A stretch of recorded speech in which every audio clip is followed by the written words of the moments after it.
काले शेर का जादुई बेटा और काले शेर की अच्छाई और दो रंगीन शेरों की चतुराई।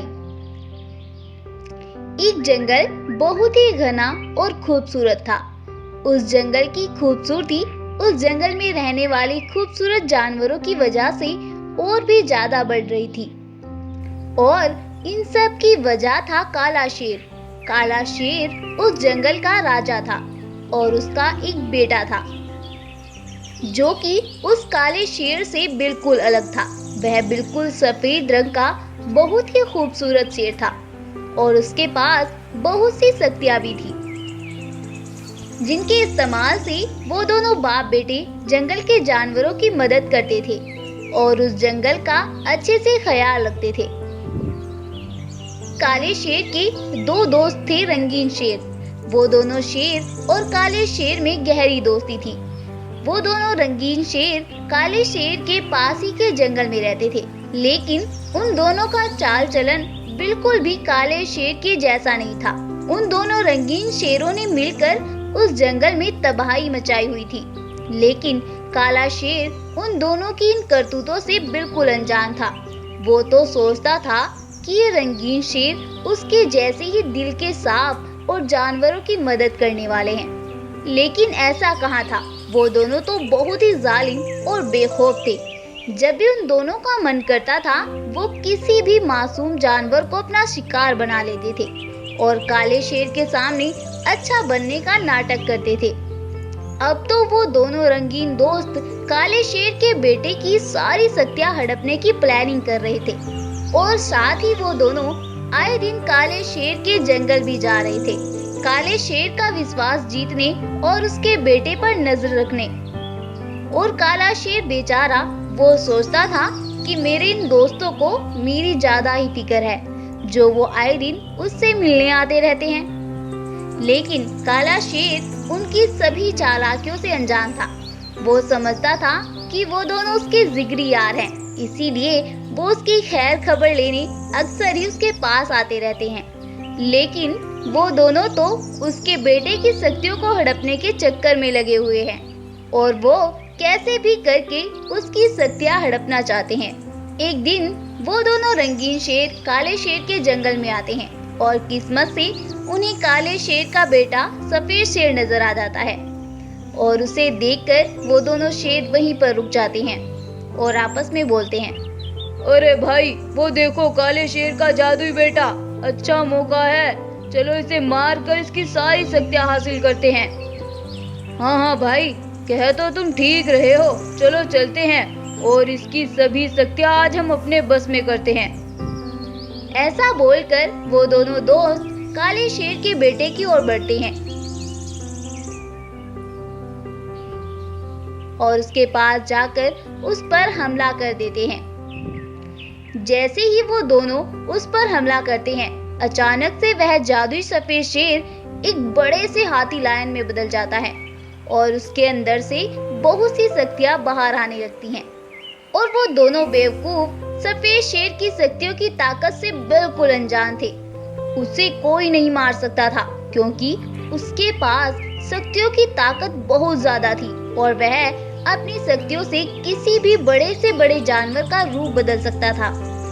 वो दोनों उसकी इन शक्तियों को देखकर काफी डर जाते हैं और इतना तक वो कुछ कर पाते, वह जादुई सफेद शेर एक बड़े हाथी लायन में बदल जाता है और अपनी जादुई शक्तियों की मदद से उन्हें एक बड़े पिंजरे में कैद कर लेता है और वहां से उनको लेकर गायब हो जाता है और सीधा उनको ले जाकर अपने पिता काले शेर के पास जाता है और अपने पिता को उन दोनों की पूरी हकीकत के बारे में बताता है।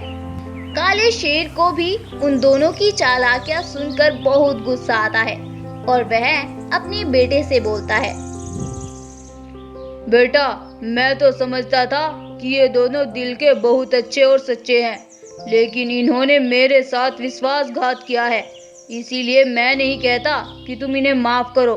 तुम इनके साथ जो चाहे कर सकते हो, मैं तुम्हें कुछ नहीं कहूँगा।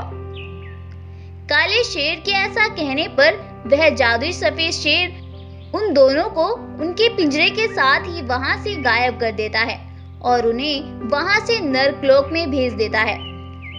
इसके बाद वो कभी भी धरती पर वापस नहीं आते हैं। अब काला शेर और काले शेर का बेटा अपने आप को सुरक्षित महसूस करते हैं और इसके बाद वो फिर से खुशी खुशी उस जंगल में रहने लगते हैं। दो शेर भाई और एक मॉन्स्टर बाघ मानव का जंगल पर कहर। एक जंगल में वीरू और शेरू नाम के दो शेर भाई रहते थे। वो दोनों भाई अलग अलग रंग के बहुत ही खूबसूरत शेर थे। शेरू गोल्डन कलर का और वही वीरू सफेद कलर का शेर था। उन दोनों भाइयों के जैसा उस पूरे जंगल में कोई और नहीं था, ना ही उनकी ताकत के जैसा और ना ही उनके जैसा खूबसूरत। उस जंगल में कोई और शेर नहीं था, इसीलिए जंगल के सभी जानवर उन दोनों भाइयों को ही उस जंगल का राजा मानते थे। शेरू और वीरू के माता पिता बचपन में ही मर गए थे। तब से अब तक उस जंगल के जानवरों ने ही उनका ख्याल रखा था और उन्हें इस मुकाम तक पहुंचाया था। इसीलिए वो दोनों भाई उस जंगल के जानवरों की बहुत इज्जत करते थे और उन सभी का अपनी जान से भी ज्यादा ख्याल रखते थे। बस इसी तरह से उन सभी जंगल वासियों की जिंदगी अच्छे से गुजर रही थी। सभी जानवर उन दोनों भाइयों के राज से बहुत खुश थे।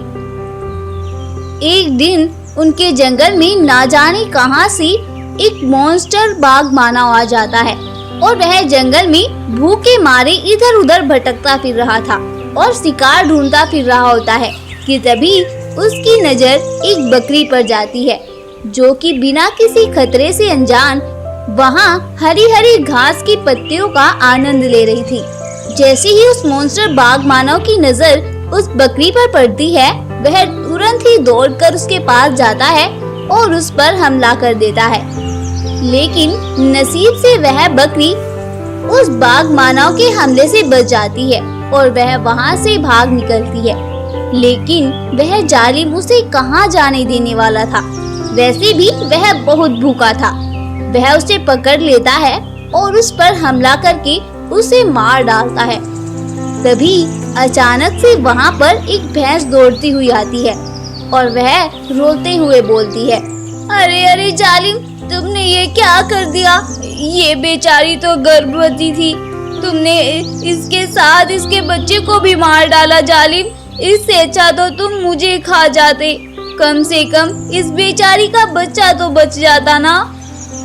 उस भैंस की बातें सुनने के बाद वह मॉन्स्टर बाघ मानव उससे बोलता है, अरे तुम क्यों परेशान होती हो? जब तुम यहाँ पर आ ही गई हो तो अब मैं तुम्हें भी खा लेता हूँ। और ऐसा बोलकर वो उस भैंस पर भी हमला कर देता है और उसे भी मार डालता है। अरे वाह, आज तो मजे ही आ गए। हमारे जंगल में तो अक्सर ही शिकार के लाले पड़े रहते हैं, कम से कम इस जंगल में खाने को तो मिला। अब तो मैं इसी जंगल में रहूंगा और मजे से रोज नए शिकार का आनंद लूंगा। उधर जंगल के सभी जानवर इस मुसीबत से बिल्कुल अनजान थे। वो तो अपनी मस्ती में उस जंगल में खेल रहे थे। तभी वह मॉन्स्टर बाघ मानव वहाँ पर भी आता है और उस इतने खतरनाक बाघ मानव को देखकर सभी जानवरों के रोंगटे खड़े हो जाते हैं और वह सभी अपनी जान बचाकर इधर उधर भाग पड़ते हैं। सभी जानवरों को ऐसे भागता देखकर वह बाघ बोलता है, अरे तुम क्यों भाग रहे हो? अभी तो मेरा पेट बिल्कुल भरा हुआ है। आज तो मैंने वैसे भी 2 बड़े शिकार किए हैं। तुम्हें तो मैं कल देखूंगा। आज तुम्हें मुझसे डरने की कोई जरूरत नहीं है। हा हा हा हा हा हा। अगले सुबह वह फिर से जंगल में आता है और एक लोमड़ी का शिकार करने लगता है। लेकिन लोमड़ी बहुत चालाक थी। वह कहाँ उसके चंगुल में फंसने वाली थी। लोमड़ी उससे बोलती है, अरे अरे, ये तुम क्या कर रहे हो? मुझ अकेली को मारकर तुम्हें क्या मिलने वाला है भला? तुम रुको जरा, मैं अपनी सहेली गाय को बुला कर लाती हूँ। गाय का मांस बहुत स्वादिष्ट होता है और तुम तो जानते ही हो, ज्यादा भी होता है। मुझे मार कर तो तुम्हारा टाइम ही जाया होना है। तुम यहीं पर रुको, मैं जल्दी से उस गाय को बुला कर लाती हूँ। लोमड़ी की चिकनी चुपड़ी बातें सुनकर वह बेवकूफ उसके जाल में फंस जाता है और लोमड़ी वहाँ से भाग निकलती है और सीधे उन दोनों शेर भाइयों के पास जाकर उन्हें सारी घटना के बारे में बताती है। क्या तुम सच कह रही हो लोमड़ी? तुम हमसे कोई मजाक तो नहीं कर रही? अरे नहीं नहीं महाराज, मैं आपसे मजाक क्यों करूंगी भला। आप जल्दी से मेरे साथ चलकर अपनी आंखों से उसको देख लो। लोमड़ी के ऐसा कहने पर वो दोनों भाई लोमड़ी के साथ चल देते हैं और वहाँ पहुंचकर वह देखते हैं कि वह मॉन्स्टर बाघ मानव उसी जगह पर खड़ा है और उस लोमड़ी के आने का इंतजार कर रहा है। उस मॉन्स्टर बाघ मानव को देखकर वो दोनों भाई उसके पास जाते हैं और वहाँ जाकर उसे घेर लेते हैं। लोमड़ी की चालाकी को देखकर वह मॉन्स्टर बाघ मानव उससे बोलता है, अच्छा, तो तुमने अपने आप को बहुत चालाक समझा क्या? क्या ये मुझसे ताकतवर हैं? इन दोनों को तो मैं एक ही झटके में खत्म कर सकता हूँ। उसका ऐसा कहना था कि वो दोनों भाई उस पर टूट पड़ते हैं और उसे इतना मारते हैं कि वो अधमरा होकर जमीन पर गिर पड़ता है और वहीं अपने दम तोड़ देता है। उस जालिम के मरने के बाद से उस जंगल में शांति बन जाती है और जंगल के सभी जानवर और वो दोनों भाई जंगल में फिर से खुशी खुशी रहने लगते हैं। स्टोरी पसंद आई हो तो इस वीडियो को लाइक करें, शेयर करें और ऐसे ही और अमेजिंग और इंटरेस्टिंग वीडियोस के लिए हमारे चैनल को अभी सब्सक्राइब कर लें। Thank you.